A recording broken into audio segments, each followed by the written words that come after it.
All right. Good afternoon. Oh, man, let's try that one more time. Good afternoon. There we go. Okay. I took a little bit of not a break, but I was at Ontario Campus teaching last week. That's where I started going to church, obviously. And so it's probably been about like over a year since I've been there and taught. So I wanted to go see some friends, and I'm there during the week, but it's a little bit different when you get to see people on Sunday. So um, my best friend, he was also my best man at my wedding. Jesse came and taught. And so it's always enjoyable to hear from him. And so he's a big ball of love, and I love him. So hopefully you guys enjoyed his message. So today we are continuing our series in Faith Under Fire. And so this series is designed to strengthen your faith and equip you to respond well. And so we've been wrestling with hard questions about Christianity, where we've been talking about like there's an essence, essentially there's a part of your walk with Jesus where you're going to wrestle with God. Right? Like you're going to wrestle over God with what you think he did or what he didn't do. Like you're going to hit a circumstance in life where it's going to tilt you off of your peace and throw you off center. And then in that moment, you're going to have a choice, right? Like you're either going to walk away from God or you're going to lean in and wrestle with him. And so all of us will have to go through that one way or another. And so it can be disorienting at times. But in this moment, right, like this is where your motives are revealed. Like, why do you follow Jesus? Like, right? Like, is it just to get something from him, or is it for a preferred outcome, right? Or is it his heart? And so I have to do that. I just got done wrestling with him over a lot of stuff in my own life, and I mean, it was a wrestling match. And so, but I came out with a greater understanding of who he is, right? Like, and where my false motives were at. So if we can lean in, man, this is where union is. This is where surface level Christianity dies. And then this is where you will gain more deeper knowledge of Jesus. And so many of us, I think, don't talk about our faith or strike up conversations about Jesus because we think we don't know enough, right? Like we have this mentality where we think maybe like the Bible is just this huge like mountain task and we're never going to understand it, right? And so I want to empower you today that it's not impossible. Like we're never going to come to the full knowledge of everything that the Bible teaches, right? But that doesn't mean that we don't strive for it. And so I want you to understand that we have to read the Bible in context and time and culture that it was written in. Oftentimes we'll see people that will put our culture on the Bibles, and you can't do that, right? And so most of the time, right, God does not make every system of the world, but he'll often infiltrate that system to bring about redemption and change. And so, like, this is where it brings us to our question that we're going to wrestle with today. And so, does the Bible condone slavery? Right? And so, like, this is a very emotionally charged um, topic for people. And so, like, I was watching Christian or skeptics rail against Christianity and the Bible and God about this topic, right? And so, like, we have to look at the Bible. There is slavery in it from the Old Testament all the way to the New. And so, a lot of things that culture says about this topic is that the Bible actually endorses slavery, right? And so, critics say that the Bible never challenges the system at all, right? But God's people actually reflects the culture around them. And they bring up, like, it's a good question. Like, if it's God people, aren't they supposed to reflect love, mercy, justice into the world?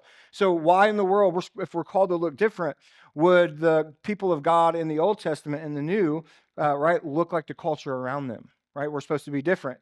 So the next one is, if the Bible is moral, why did it miss the massive issue of slavery, right? So we always talk about it. If you hear Christians preach the word, right, it's the scripture is perfect, it's moral, it's used for correction and guidance. And so, like, if we take the Bible at its word, wouldn't that mean that we are supposed to, like, condone slavery, right?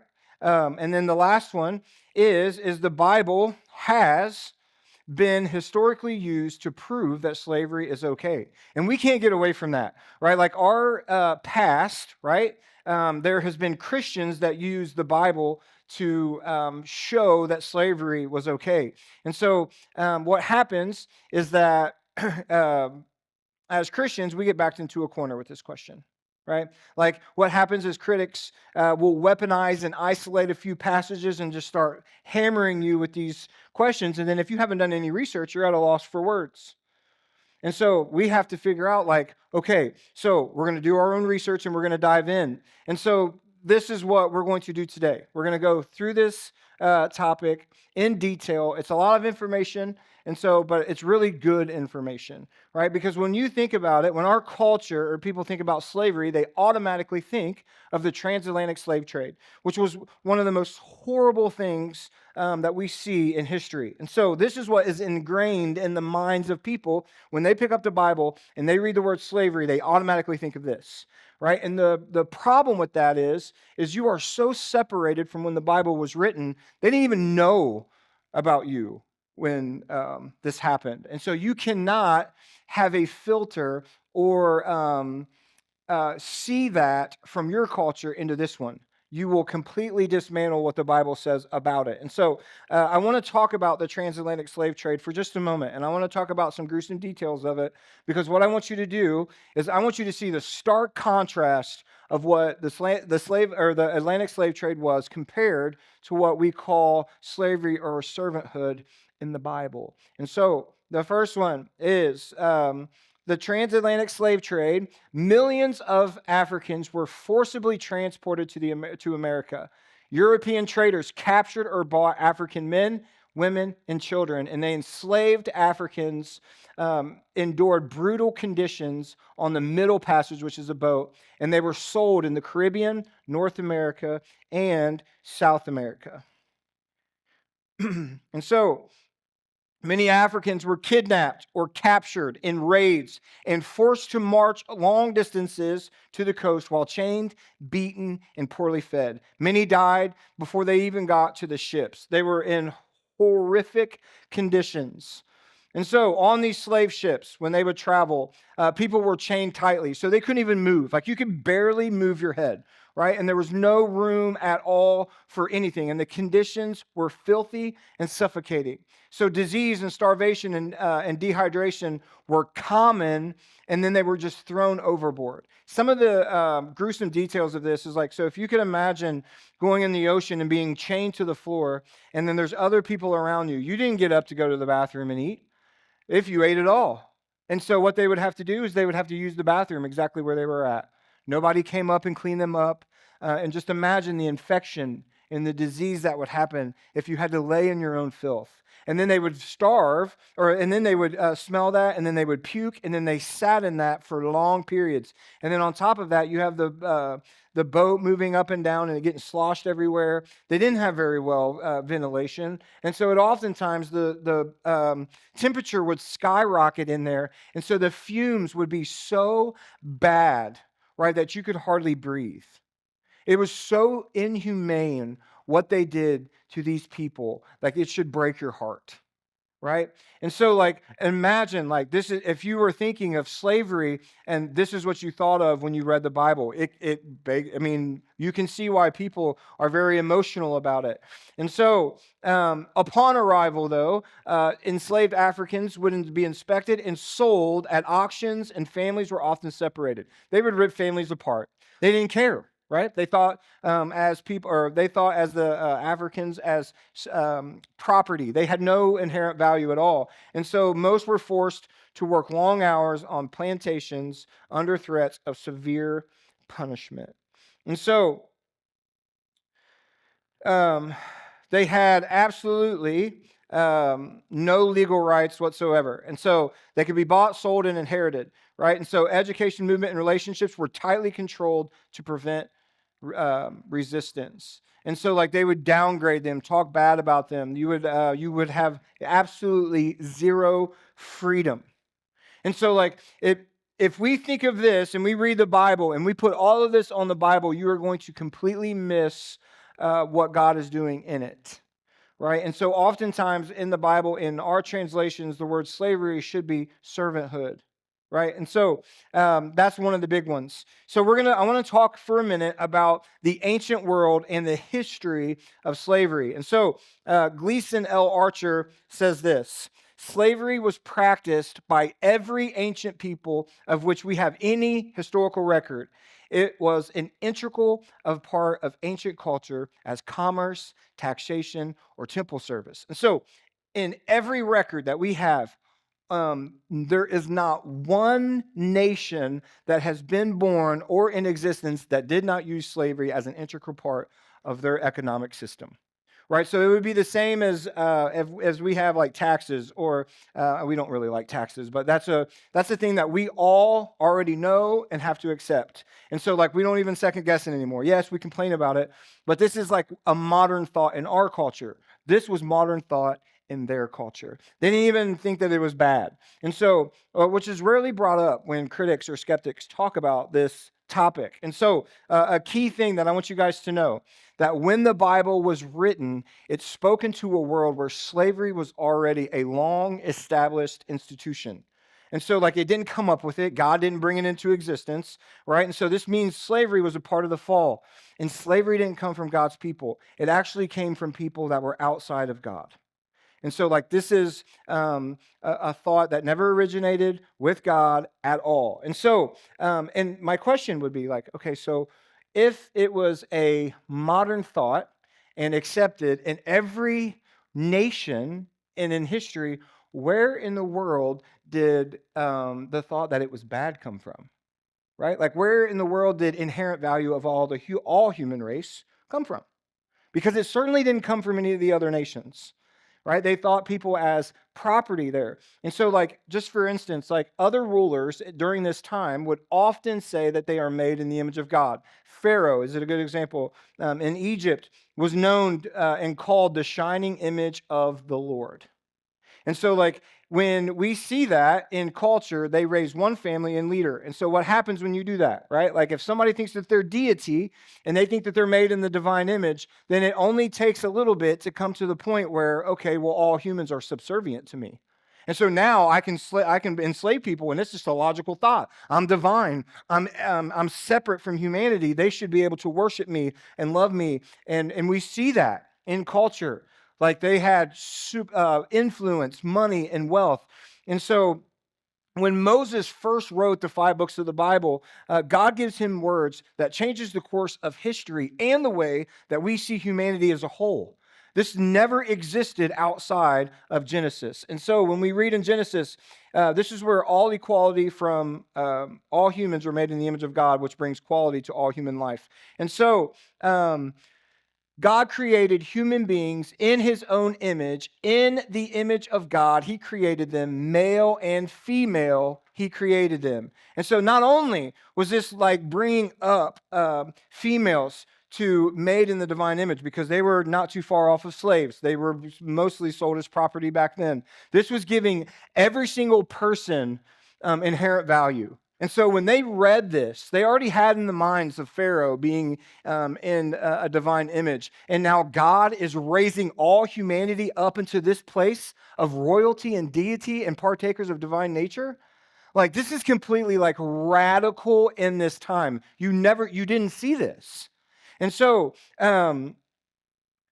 this is where people that rallied against slavery, this is when they really fought against it. This is one of the scriptures that like led the charge, right? And so we have to realize that in Israel, they had slavery or servanthood as well, right? And so what we're going to do is we're going to peel back the layers of the culture in Israel. And so what God does, right, I said in the beginning, is he often regulates slavery or servanthood as an institution to bring about redemption for all humans to have inherent value. And it's really neat the way that he does it. And so, like, if you don't do research and you don't dive into this, you won't see it in it, but it's plain as day. And I'm going to bring it out. Slavery in Israel within their culture was very vastly different than the culture around them. So for one, in Israel, slaves were mainly residential, domestic workers. They were often complementing the work of the farm that they lived on, meaning that if you had a slave or a servant come in, like, it didn't free you from being lazy. Right? Like, they didn't take your place, they complemented it. So people still worked. They worked alongside each other. And so when you became a servant in Israel as an Israelite, it was normally out of debt or poverty. And so this is where the laws come in, where it protected people. So what would happen, it's like our modern day food stamps, except you had to work for it. What would happen is if your family came under sudden misfortune and you couldn't feed your kids, right? You couldn't feed your wife, you couldn't feed your husband, you couldn't take care of your family, that you would be able to, it sells the word that they use, but sell yourself into a family for food, shelter, and you could even gain a wage and stack up money during this time. And so Mosaic law required that you be treated well. And so we're going to go over the laws, but here's a really cool point from history. So history points out that these servants or slaves had more legal rights and protection and economic wealth than any other free laborer or craftsman outside of the nation. This means that, let's run this all the way through. So if you were a foreigner or if you were an Israelite and you came into poverty, when you went and you were a servant of someone else, you instantly got more monetary value, more food, more clothes, and more security than someone that was free on the outside. Right? And so, like, we don't bring that up normally. I don't hear, when I was on the internet listening to all these skeptics talk about slavery on the Bible, like, none of that's ever brought up. Right? Of course it's not. And so they were key protections that were built into the fabric of this society, right? With regards to servants. And so, number one, you had a 6-year limit. This means that they had to be released in the 7th year. So this is in Exodus 21:2. Next is provision. They made you have provisions upon release. So masters were expected to send them away with resources. So it was kind of like a mini inheritance. Like when you left that house, they were to give you some stuff to give you a boost to go on your way. And then number 3, protection from harsh rule. They couldn't mistreat you. And also, number 4, could choose permanent service voluntarily. So this wasn't something that you were forced. And it also was not permanent. It was voluntary. And so, like, this is what you can see some of the stark contrast between this and what we went over in the beginning. And so what we need to go over is slavery as a foreigner, right? So this often came from war captives, right? This often came from people needing help and them coming into Israel. They could be people be purchased by surrounding nations. There was a lot of things that how you could get a foreigner to come in. But I want you to remember when we dive into this about foreign slaves or servants, because this is the passage that's going to set the foundation for God's heart on these people. And it's also corrective and guidance towards the Israelites, towards foreigners. So in Exodus 22:19, or I'm sorry, 22:21, it says, you must not mistreat or oppress foreigners in any way. Doesn't matter if it's war, if they came from war. It doesn't matter if you bought them as servants. It doesn't matter. You are not to mistreat or oppress them in any way. And it says this, remember you yourselves were once foreigners in the land of Egypt. Now, in their history, if you do not know, they were probably around 400 years where they were held captive by by Pharaoh in Egypt. And so they were treated harshly and horribly because, well, first of all, they were disobedient, and it was disciplinary in action. But people would die. They would be pushed to harsh conditions. They didn't have any rights. They were not allowed to leave, right? And so God's saying, when we're talking about servanthood, when we're talking about you having people come in, no matter if they're foreign or Israelites, you remember how you yourselves were once foreigners.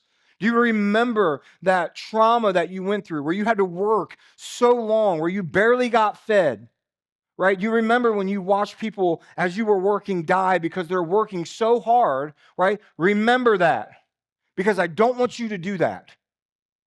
You know what it feels like. So what he's doing is he's literally speaking into their heart compassion and relatability. It's not ownership or property. He's starting to turn their hearts of his people towards others. And you're going to see how this is redemptive in nature. It's not supposed to be oppressive. And he's going to say it over and over and over again. And so, number one, they could not be kidnapped, right? So kidnappers must be put to death, whether they are caught in possession of their victims or have already sold them as slaves, right? This was like literally imagine like if the punishment for sin was your death, like not kind of, there would be a group of people, and if they saw this, by God, you were to be killed. Imagine how much that would put fear in the hearts of the people to where they would not kidnap people because that's how much God has inherent value for all people. It's redemptive. And so people got kidnapped in Africa. This is completely different. The next one is they had protections and freedom from abuse. So in Exodus 21:26, if a man hits his male or female slave in the eye and the eye is blinded, he must let the slave go free to compensate for the eye. Right? And so they could not be mistreated. If there was any abuse or any violence at all whatsoever, then they were meant to, or they had to set them free. Right? So they couldn't be abused, they couldn't be mistreated whatsoever. The next one is that runaway slaves did not need to be returned, right? So if slaves or servants should escape from their masters and take refuge with you, you must not hand them over to their masters. Let them live among you in any town they chose, and do not oppress them. That's crazy, right? That means that you could leave at any time. Nobody's chasing you, right? Like they knew this full well. And then on top of that, if you knew there was a runaway slave, right, and they came to your house, you had to accept them, give them a job, and treat them like you would anyone else. And so it says again, do not oppress them. Then here's the one where all of these laws and rights come to a head. Right? Like this is where the redemptive part of God comes in.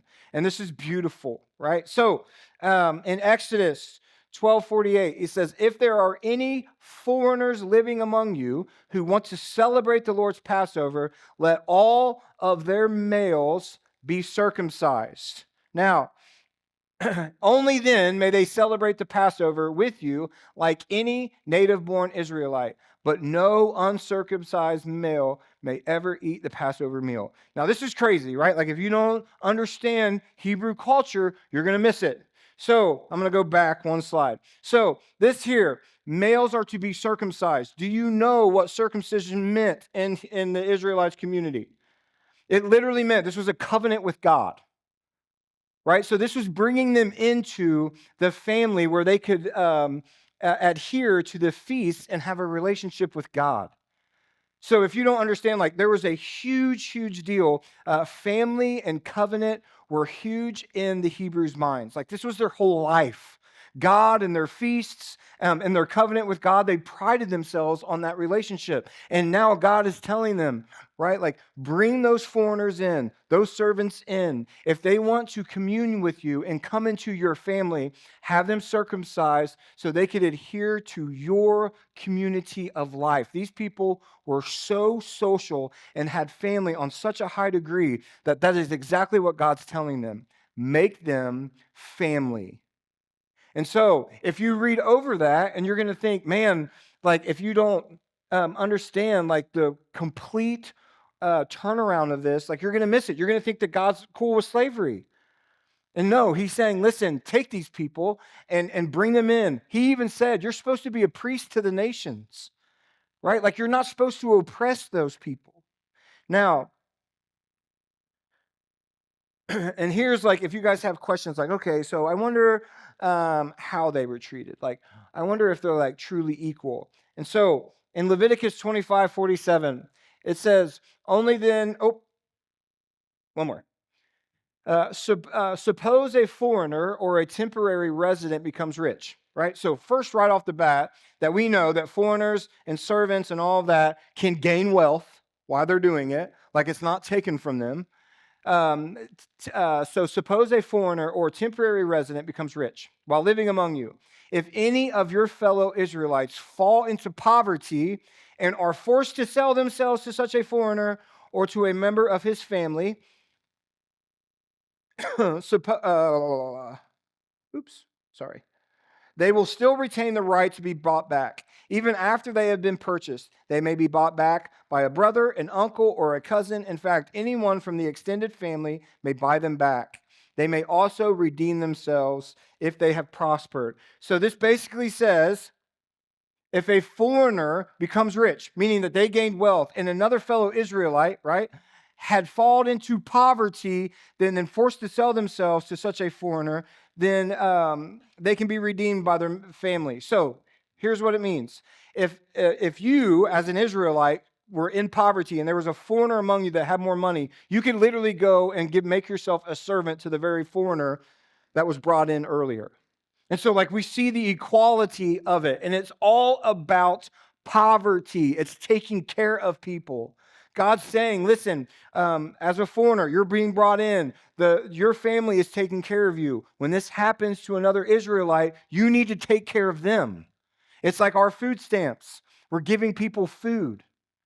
And so, I don't understand, where all of this comes from. When I hear critics on the internet, where are these passages at? When you do research, do you see these? Do you understand, what you're claiming God is? Because you have to search the whole Bible. You have to know where it was written, the time that it was written, the culture around it, how starkly different it was. If you read this at surface level and if you don't do your own research, you are going to be led astray. And so there's some people that don't care, right? They just want to cut down God, they want to cut down Christians, and they don't want to do their research. But there are people out there that actually want to know the truth and have hard questions about it. And so these are important scriptures to know and to understand. And then even in the New Testament, right? We have a book written by Paul to Philemon, and it is about releasing a slave that Paul met in prison. So Paul's on house arrest, and his name's Onesimus. And so he's hanging out with Onesimus. He gives himself to the Lord, and he gets saved. And so what Paul, that book, Philemon, I think I'm saying it right, is written to a Christian slave owner. And so what he's doing is he's saying, listen, he is a brother in the faith. And he even goes as far as saying, listen, release him. And then he says this, he says, if there's any debt, right, I will pay it. And so we even see, even after the Old Testament, God is working in the hearts of the apostles to combat this system. Because in the New Testament, Rome was oppressive. They believed in slavery. And so we see that God is trying to bring about change from the beginning. And so how to answer this question, right? How do I go step by step to make somebody understand how to walk through this practically? And so, because first, step one, we have to slow down and clarify the question. Number one, this is what you need to ask. When you say slavery, are you thinking of the transatlantic slave trade or in American slavery? Because oftentimes this is exactly what people think. So they have this whole emotional charge. They know the history. They know all of that. And they're thinking, man, how in the world can God be okay with that, right? And so you have to understand where their motive is and what they think is in their minds and what are they putting on it. And then you have to acknowledge the evil of that slave trade. Because it is horrible. And you have to understand that Christians in history have used the Bible in the wrong way. And we have to be okay with saying that. We can't deny that. And so, briefly describe the Africans, that middle passage where they were on boats. Explain the auctions, the beatings, the lifelong permanency of slaves, and how brutal it was. And because what happens is you're setting up that conversation to show how starkly different it is. And so you're going to agree with them because that is the truth.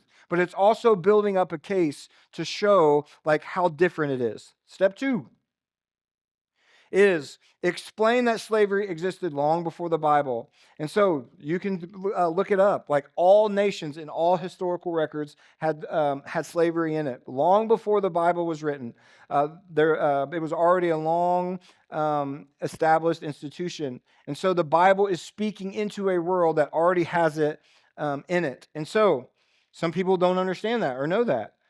Step three, God took the first steps to change culture.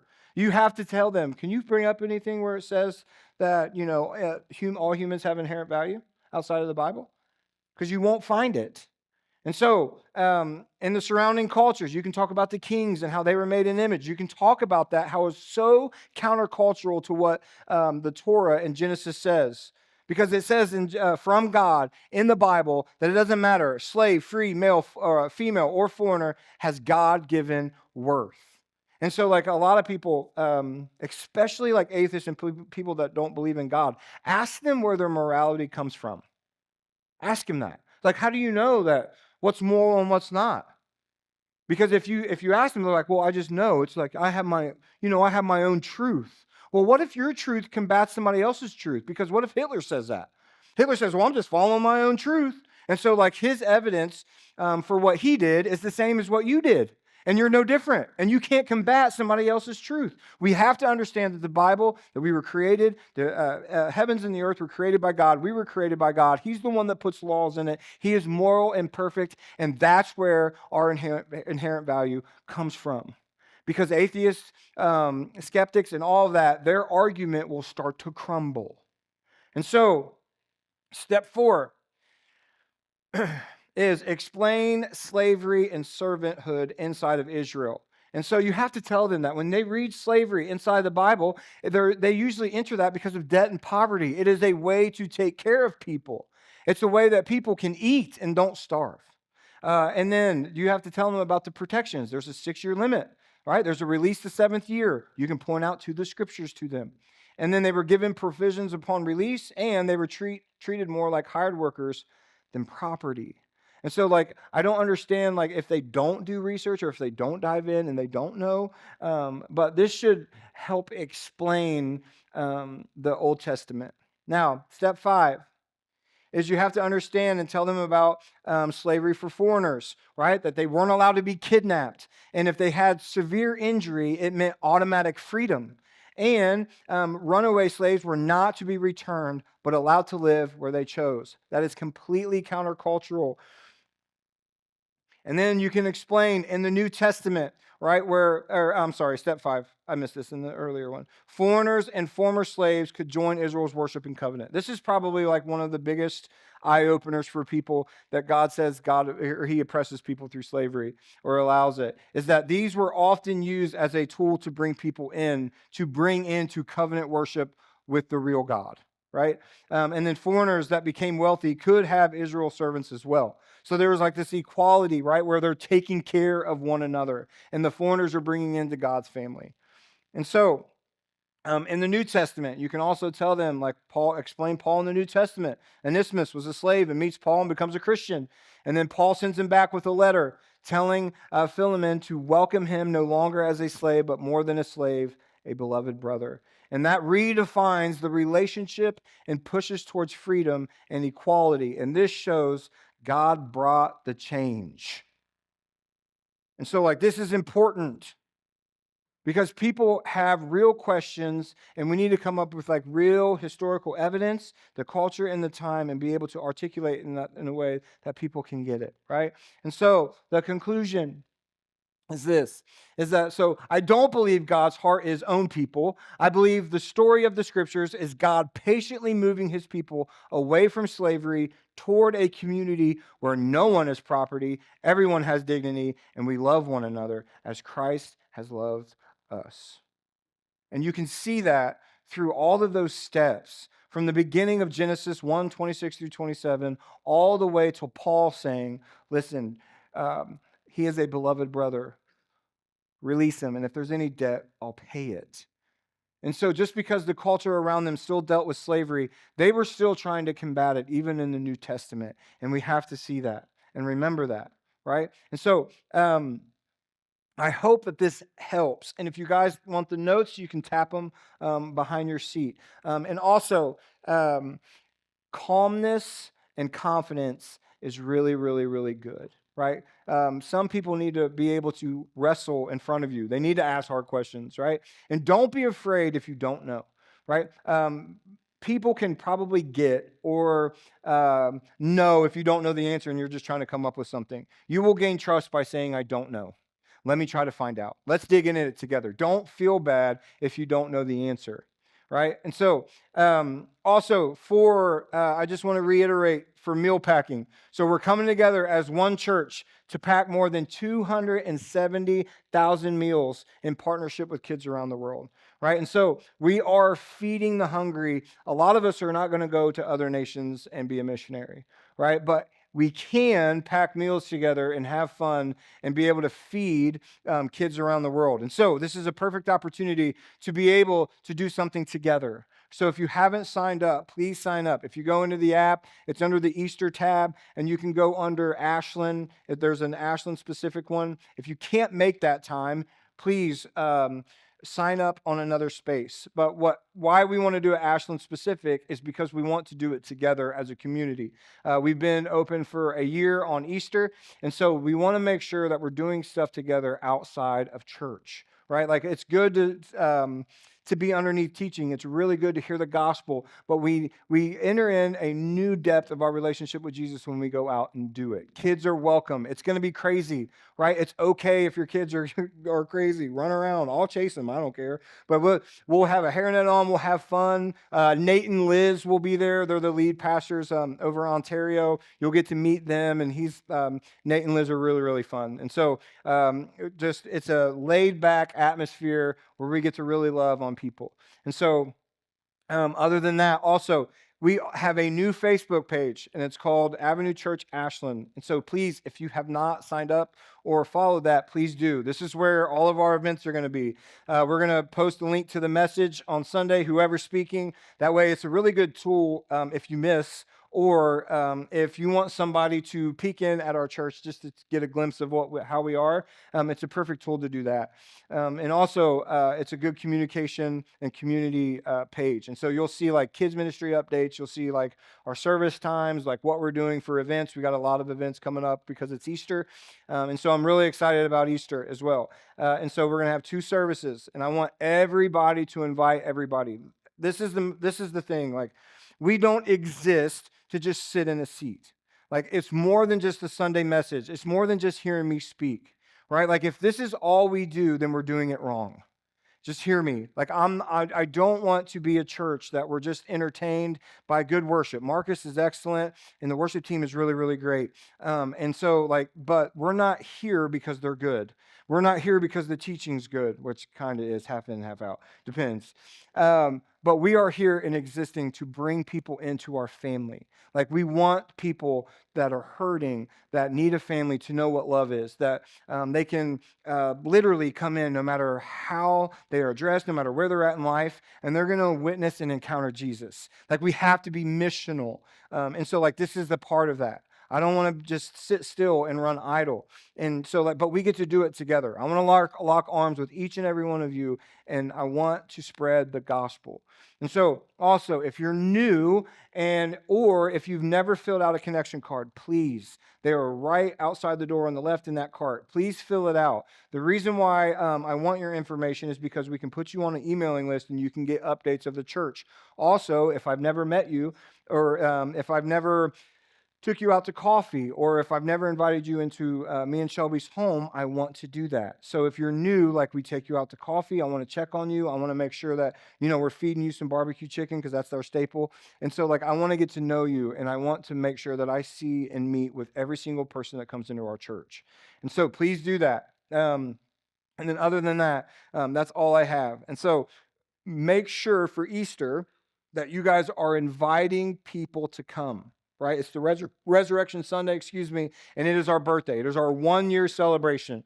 And I remember when we had 10 people here about a little over a year ago. And then, like, we grew into a beautiful church with people that are committed, that make this place home, and we're growing together. And so we want to do that again. And so I want this place packed out, not for the sake of having butts in the seat, but to bring people in to the presence of Jesus, to know that they're valued, to know that they have a community that they can come to, and that we can go out together and preach the gospel. And it's very, very, very important. right? So, all right, Heavenly Father, I thank you, Lord, for all that you have done for us in our church. I pray that everything that we do is for your glory. I pray for the new families that are here, that you feel the peace of Jesus here. I pray for all the people that are hurting, that have that burden and that weight on their heart today. I pray that you would bring peace to those people. If you're in fear, I pray that Jesus would manifest himself to you and guide you through that circumstance that you're in. Lord, as we come up on your death and resurrection, I pray that we can focus in on you. I pray that we invite people and they come to our church to meet you. Lord, we love you and we praise you in Jesus' name. Amen.